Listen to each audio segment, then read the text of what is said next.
Hello students, स्वागत है आपका आपके प्यारे से YouTube channel GK underline study में। आज की इस वीडियो में हम आप सभी लोगों को 17 फरवरी संस्कृत परीक्षा के लिए वायरल ऑब्जेक्टिव क्वेश्चन बताने वाले हैं, जो आपके पेपर में सेम टू सेम छपने वाला है। इसी से प्रश्न रहने वाला है, तो वीडियो को आपको शुरू से लेकर अंत तक देखना है और आपको हर एक प्रश्नों को अच्छे तरीके से देखना है, ताकि आप परीक्षा में अच्छे तरीके से सभी प्रश्नों को बना कर आए। तो चलिए बिना समय को गवाए आपको सभी प्रश्न करा देते हैं। तो इसमें पहला प्रश्न है कि उपनिषद के रचनाकार कौन है। तो उपनिषद के रचनाकार महर्षि वेदव्यास जी हैं। तो इसका राइट आंसर आपका हो जाएगा सी, महर्षि वेदव्यास जी हैं। इससे रिलेटेड और भी प्रश्न पूछ जाते हैं कि महर्षि वेदव्यास जी जो है वह कठोपनिषद के भी रचनाकार हैं, और मंगलम पाठ जो है आपका पहला जो पाठ है उसके भी रचनाकार कौन हैं, तो महर्षि वेदव्यास जी हैं।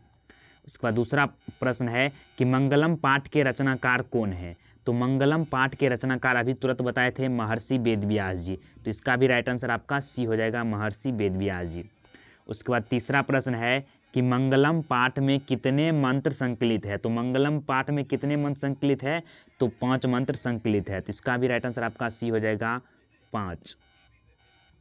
उसके बाद है कि अणु से छोटा कौन है। तो अणु से छोटा, महान से महान, सूक्ष्म से सूक्ष्म क्या होता है। तो मंगलम पाठ में आप लोगों ने पढ़ा होगा कि जो आत्मा है वह अणु से भी छोटा है, सूक्ष्म से भी सूक्ष्म है, और महान से भी महान है, जो हृदय रूपी गुफा में निवास करता है। तो इसका राइट आंसर आपका बी हो जाएगा, आत्मा। उसके बाद पांचवा प्रश्न है कि किसकी जय होती है। तो आपको भी पता है कि किसकी विजय होती है, हमेशा जय होती है, तो वह सत्य की होती है। तो इसका आंसर आपका हो जाएगा ए, सत्य की होती है। उसके बाद छठा प्रश्न है कि ब्रह्मा को प्राप्त करने के विषय में क्या बताया गया है, या बताया गया है, क्या बताया गया है, किसमें बताया गया है।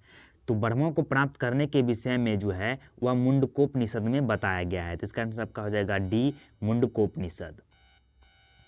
उसके बाद है कि सत्य का जो है ना मुख किससे ढका हुआ है। तो जो सत्य का मुख है वह सोने रूपी पात्र से ढका हुआ है। सोने रूपी पात्र कहने का अर्थ है हिरण्मयन पात्रेन से जो है सत्य का मुख ढका हुआ है। तो इसका आंसर आपका हो जाएगा डी, हिरण्मयन पात्रेन। तो यहाँ पर हिरण्य पात्र दिया गया है, तो इसका आंसर आपका हो जाएगा डी।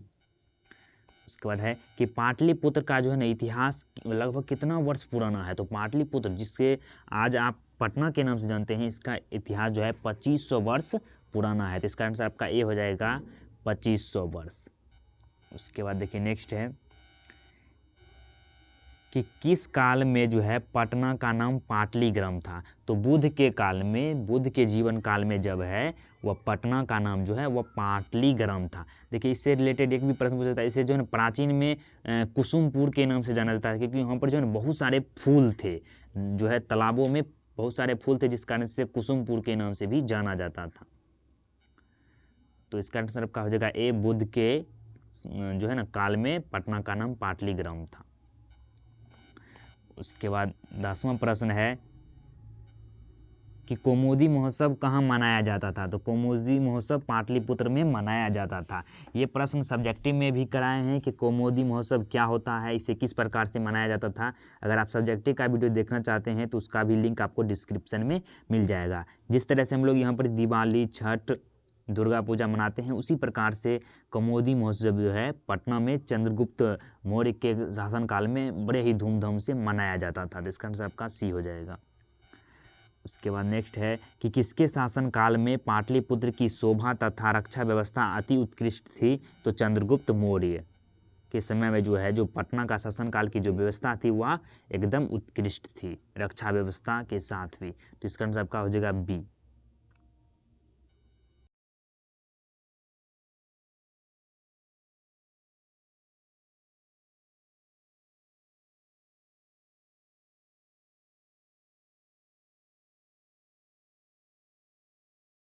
दूत कौन था।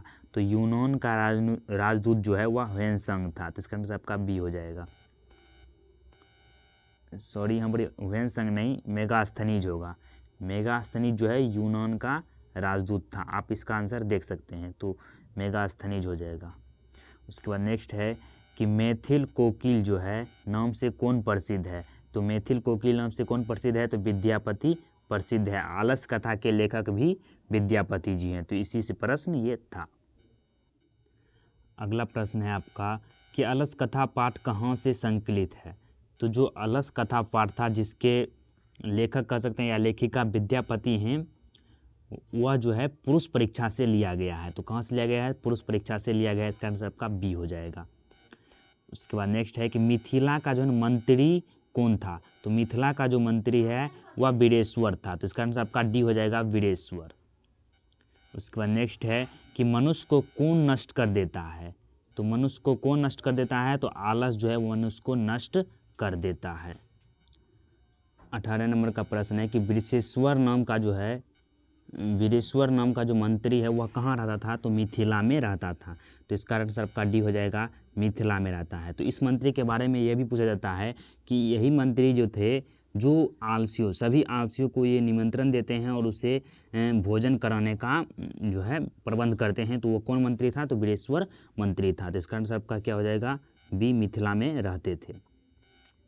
उसके बाद नेक्स्ट है कि आलसियों को कौन अन्न और वस्त्र देता था। तो अभी बताए थे तुरंत कि आलसी जो थे उसे जो है अन्न वस्त्र सभी कौन देता था। तो वीरेश्वर।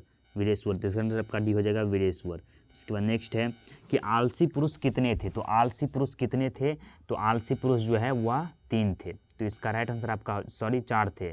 चारों आलसी पुरुष जो है ना बातचीत क्या क्या करते हैं इससे संबंध में सब्जेक्टिव क्वेश्चन जो है बहुत महत्वपूर्ण है, वो हम आपको कराए थे। वो यही यहाँ पर वो प्रश्न आ गया है। तो 4 हो जाएगा इसका राइट आंसर। तो ये यहाँ 2 ऑप्शन में है, लेकिन ये डी में कुछ और होगा, ये आप देख लीजिएगा एक बार। 4 हो जाएगा इसका राइट आंसर। वहाँ पर मान लीजिए 5 लिख देंगे, हो जाएगा, 5 ही होगा वहाँ पर। फिर अलस कथा में आग क्यों लगाई जाती है। तो आलसियों की परीक्षा लेने के लिए आग लगाई जाती है। तो देखिए आलस कथा में जो है ना, यहाँ पर आलस साले है, तो उसमें सभी आलसी एकत्रित हो गए थे। तो क्योंकि आलसी को फ्री में भोजन और वस्त्र दिया जा रहा था, जिस कारण से अच्छे लोग भी, जो धनी भी थे, जिसकी स्थिति अच्छी थी, वो भी लोग इस जो है ना आलस साले में आकर भोजन ग्रहण करने लगे। तो जो वीरेश्वर नाम के मंत्री थे मिथिला में रहने वाले, वो किए इसमें आग लगा दिए, ताकि जो आलसी सचमुच में होगा वह उसी घर में बैठा रहेगा। तो 4 ही असली आलसी थे जो उस घर में आग लगने के पश्चात भी नहीं भागे और आपस में बातचीत कर रहे थे, और बाकी बात जो धूर्त थे वह वहाँ से भाग गए, इसीलिए जो है उसमें आग लगाया गया था। उसके बाद नेक्स्ट है कि क्षमाराव किस काल के लेखक हैं। तो क्षमाराव आधुनिक काल के लेखक हैं। तो इसका आंसर आपका हो जाएगा ए, आधुनिक काल। उसके बाद है भारत महिमा पाठ का प्रथम पद या श्लोक कहाँ से संकलित है। तो विष्णु पुराण से जो है भारत महिमा पद का प्रथम पद जो है ना वह संकलित है। इसका आपका ए हो जाएगा। उसके बाद नेक्स्ट है कि पुराण के रचनाकार कौन है। तो पुराण के रचनाकार कौन है? तो महर्षि वेदव्यास जी ही पुराण के रचनाकार हैं। इसे भी आपको याद रखना है। उसके बाद है भारतीय संस्कार कितने हैं। तो ये मोस्ट इंपॉर्टेंट प्रश्न है और ये निश्चित रूप से पूछा जाता है। 16 संस्कार हैं। तो और इसे जो है ना कितने भागों में बांटा जाता है। तो इसे 5 भागों में बांटा जाता है। जन्म के पहले संस्कार होता है जो है पुष्पवन, बहुत सारे प्रकार होते हैं।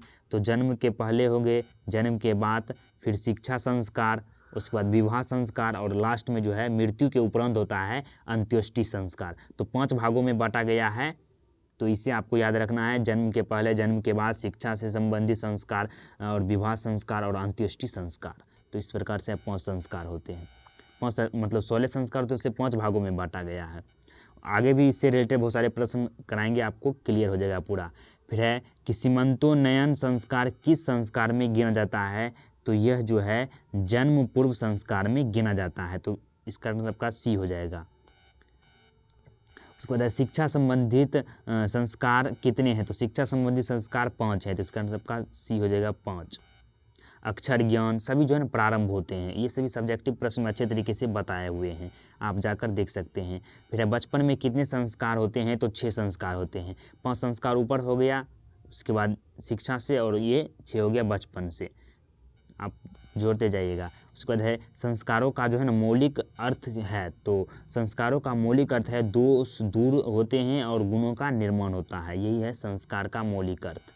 फिर उसके बाद है कि भारतीयों में संस्कार में किसका निर्माण किससे होता है।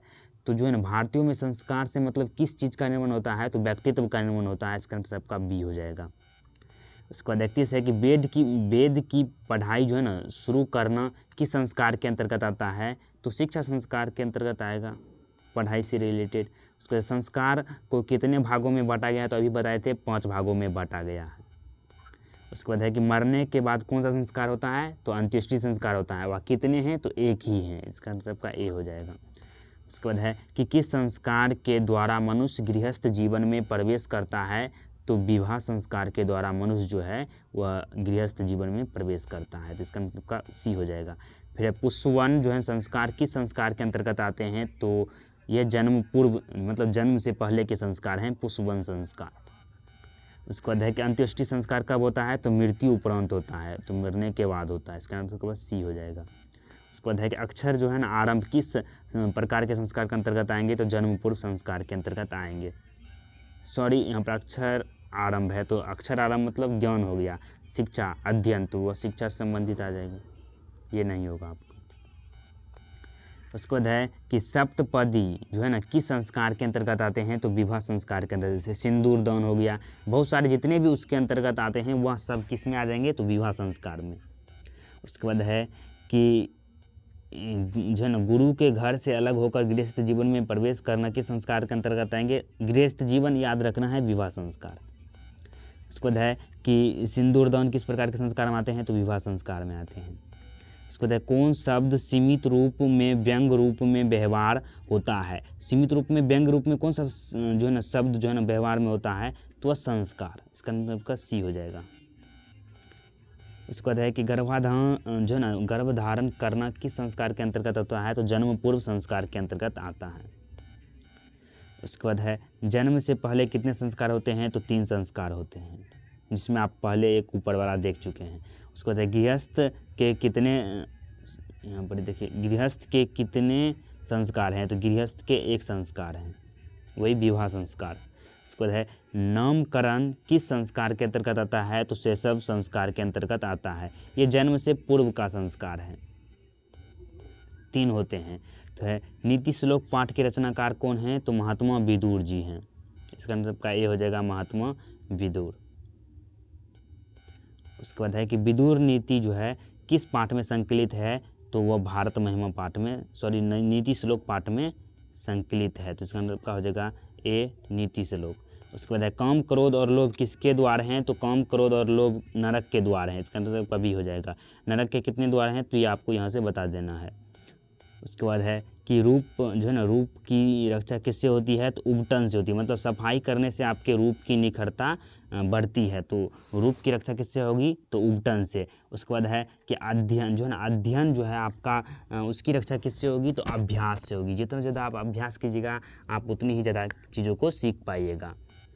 उसके बाद है किससे विद्या की रक्षा होती है, तो अभ्यास से विद्या की रक्षा होती है, यही आपको हम ऊपर में अभी बताए हुए, तो इसका मतलब का बी हो जाएगा। तो इस वीडियो में आपको जो है ना शुरू के लेकर 7 चैप्टर को अच्छे तरीके से क्लियर कराने का प्रयास किए हैं। नेक्स्ट वीडियो में आपको आगे के चैप्टर के सभी ऑब्जेक्टिव प्रश्न बताने का प्रयास करेंगे। तो इस वीडियो में बस इतना ही, मिलते हैं अगली वीडियो में, तब तक के लिए जय हिंद जय भारत।